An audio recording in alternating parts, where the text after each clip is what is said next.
Hi, I'm Helen. Now, let me take you on a journey that changed everything I knew about trust and betrayal. At 26, I was balancing a career as a dedicated nurse and managing my personal life, which was already hard. I worked long shifts at a busy hospital, often skipping breaks to make sure my patients got the best care. Even though I was tired, I found joy in my work, knowing I made a difference each day. But outside the hospital, another challenge was waiting for me, a financial burden brought on not by bad luck, but by my own family. My parents always acted like victims of bad situations, whether it was because of failed investments or unexpected medical bills. They always seemed to be struggling with money, and their stories were convincing. My heart went out to them every time. "We just need a little help to get back on our feet," they'd say, and I believed them, thinking their need for help was only temporary. Out of love and loyalty, I made a choice I would later deeply regret. I gave them my credit card, trusting their promise that it was just for a little while. That card was supposed to be a temporary solution, but as weeks turned into months and months into years, it became their endless source of money. At first, I didn't notice the lies. I was too busy with work and too tired to look closely. When I saw new gadgets at their house or heard them mention dining at fancy restaurants, I didn't think much of it. They always had an excuse. "Oh, these are just small treats for ourselves. We've been feeling down," they'd say. I'd nod, too exhausted to question it. But slowly, the truth started to bother me. Things like a brand new TV or a designer watch on my dad's wrist began to catch my attention. They called it a small splurge and brushed off my confused looks. Then, one evening, everything became clear. I came home to find a delivery at my door, a luxury handbag ordered online with my credit card. That's when my suspicion turned into a harsh realization. I knew I had to confront them. As I drove to their house, the weight of betrayal pressed heavily on my heart. I walked in, holding up the handbag, my hands and voice shaking. "Mom, Dad, where did this come from?" "Oh, Helen, do you like it? We thought it might cheer you up. You've been working so hard," Mom said, her voice overly cheerful. "With my credit card? This has to stop. We need to talk about all these expenses," I replied, my heart heavy as I prepared for the difficult conversation ahead. They sat down, their faces shifting from surprise to defensiveness. I spread out months of credit card statements across the table, each one proving their betrayal. The room grew quiet as the truth of their actions became clear. This was the turning point, a moment when I had to take back control of my life and finances. Later, sitting at the bank, I stared at the loan officer in disbelief. "Declined? But my credit should be excellent." "I'm sorry, Helen, but your debt-to-income ratio is very high, and there are recent charges that are, well, quite extravagant," she explained. I grabbed the printout, scanning the charges. Hawaii, designer boutiques, none of it was mine. It hit me, my parents hadn't just taken advantage of me, they'd gone way too far. "I need to see every transaction from the last 6 months, I demanded, panic and anger rising in my voice. Armed with the records, I drove straight to my parents' house. The documents felt heavy, like the weight of their betrayal. I slammed the papers down on the kitchen table. "Mom, Dad, we need to talk, now," I said, my voice firm. "Helen, what's going on? You're scaring us," Mom said, glancing at the papers. "Scaring you? Look at these charges: Hawaii, luxury boutiques. When were you going to tell me about this?" I asked, my anger barely controlled. "Oh, Helen, we were going to tell you. We just needed a little break. You know, a bit of happiness," Dad said, his voice weak and pleading. "Happiness? At my expense? Without even asking me? Do you realize you've nearly bankrupted me? I can't even get a loan because of what you've done," I shouted, the frustration boiling over. "We thought you wouldn't mind. You've always helped us before," Mom whispered, avoiding my eyes. I mind a lot. This isn't helping, it's stealing. You've been living a life of luxury on my hard work. How could you do this to your own daughter?" I asked, my voice breaking. Their silence was all the answer I needed. Their eyes stayed down, unable to meet mine. "We're sorry, Helen, it just got out of hand," Mom finally said, her voice full of regret. "We don't want to lose you over this," Mom pleaded. "Sorry doesn't fix my credit score or rebuild my trust," I said firmly. "I'm taking my card back, and I'm taking steps to protect myself. This stops now. No more access to my finances." "But Helen, we need your help. Without you, No," I interrupted. "You need to figure out how to manage without relying on me. I'm not your bank. If you had been honest, Maybe we could have worked something out, but not anymore. I need to protect myself. As I left their house, the air felt heavy, charged with the weight of our broken relationship. The drive home was a blur, my mind racing. This wasn't just about money, it was about respect and independence. I had been their safety net, their endless source of funds, but that was over. As I turned the key in my front door, I stepped into a new chapter of my life, one where I was no longer a victim of their choices, but in control of my own future. The day of their trip came, and I felt a mix of dread and determination. Watching Mom and Dad pack, chattering excitedly about beaches and luau's, made my heart ache. They were so lost in their fantasy, funded by my hard work, that they didn't notice the storm of emotions inside me. "Hey, I got you a new credit card. The old one's been acting up, keeps getting declined at the scanner. I don't want you to have any issues on your trip," I said, keeping my voice steady even though my emotions were all over the place. "Oh, Helen, you always take such good care of us. Thank you, sweetheart," Mom replied, her voice full of gratitude, which only stung me more with its irony. She swapped the cards without even a second glance. Watching them pack, I added, "Make sure you keep it safe and don't lose it, okay?" "Of course, darling, we'll be careful," Dad said, giving me a quick hug. I hugged him back, my stomach churning with the weight of what I had done.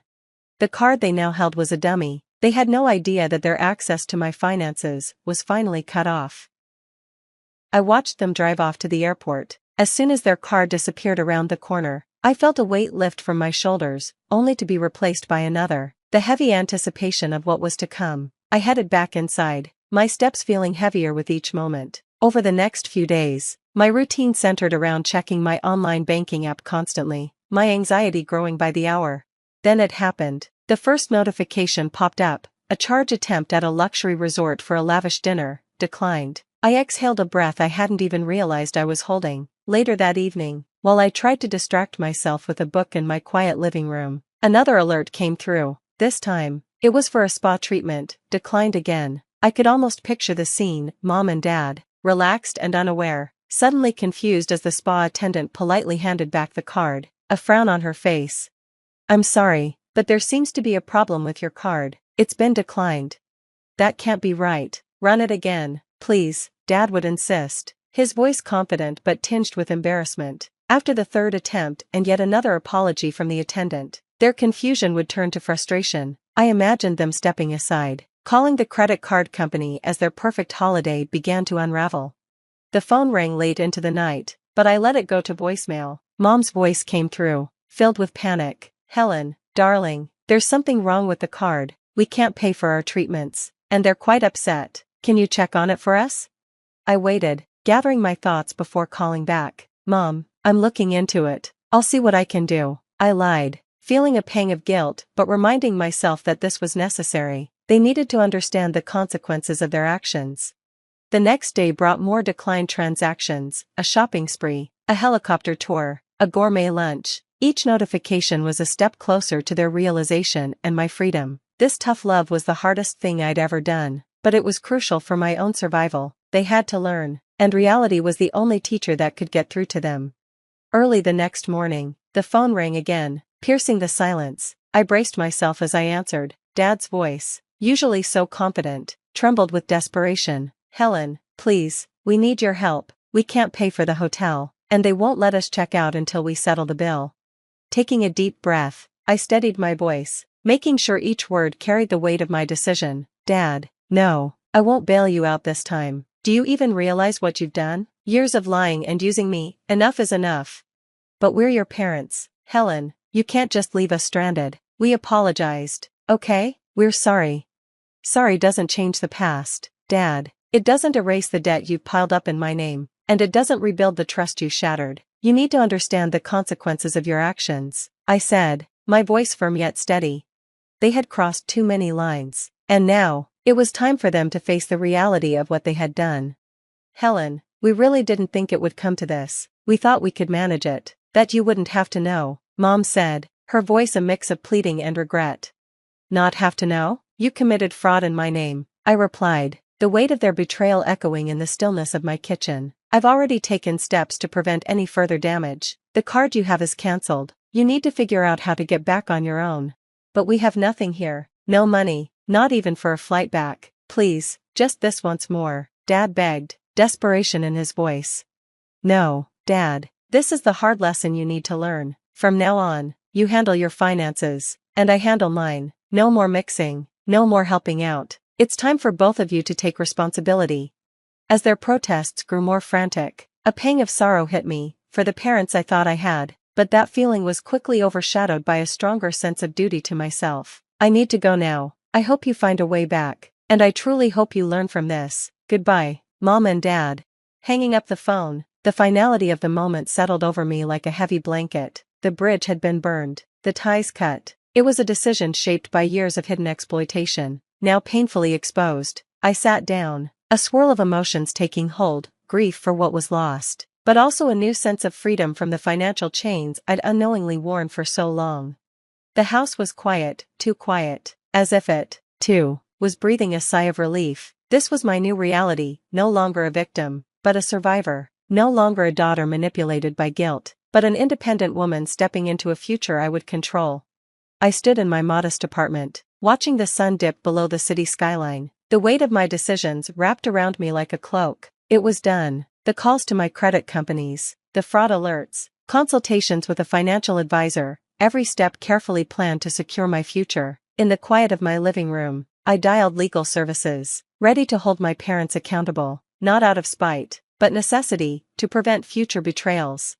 Yes, I'd like to discuss options for financial fraud committed by family members, I said to the person on the other end. Their reassurances were a balm to my frayed nerves. With each action, I felt the chains of my old life, one defined by their needs and deceit, fall away. I was forging a new path, one that was finally mine. Filling out the paperwork for the fraud report, my hands were steady. I detailed the years of financial abuse, and as I submitted it, it felt like closing a door that had let in nothing but storms. This is to protect my future, I reminded myself, the mantra easing the sting of reporting my own parents. The days that followed were a blur, meetings with my bank to restructure my accounts, setting up new, secure financial protections, and therapy sessions to work through the guilt and betrayal that had knotted up my thoughts. One evening, after a particularly long day, I walked into my apartment and felt, for the first time in years, a sense of peace. I found a letter slipped under my door. It was from Mom and Dad. My hands trembled as I opened it, half expecting pleas for forgiveness or more manipulative excuses, but instead, it was an apology, real, or at least as real as it could be given the circumstances. We understand now the pain we've caused, they wrote. While we can't undo the past, we hope you can find it in your heart to forgive us someday. We're getting the help we need to manage our finances and our lives. I let the letter fall onto the counter, a sense of finality washing over me. Forgiveness seemed like a distant and winding road, not something I was ready to travel just yet. Right now, it wasn't about them, it was about me. It was about healing and building the life I deserved. That night, as I sat watching another sunset, a cup of tea warming my hands, I felt a profound peace settle within me. The ties that had once bound me were not just loosened, they were severed, leaving me free to create a future on my own terms. A future not dictated by guilt or manipulation, but one driven by my own choices, integrity, and the hard lessons I had learned along the way. Freed from both financial and emotional turmoil, I was no longer just Helen the daughter, the nurse, or the enabler. I was Helen the survivor, the architect of her own destiny. As the sun disappeared, leaving the sky streaked with colors of hope, I knew I was exactly where I needed to be, free.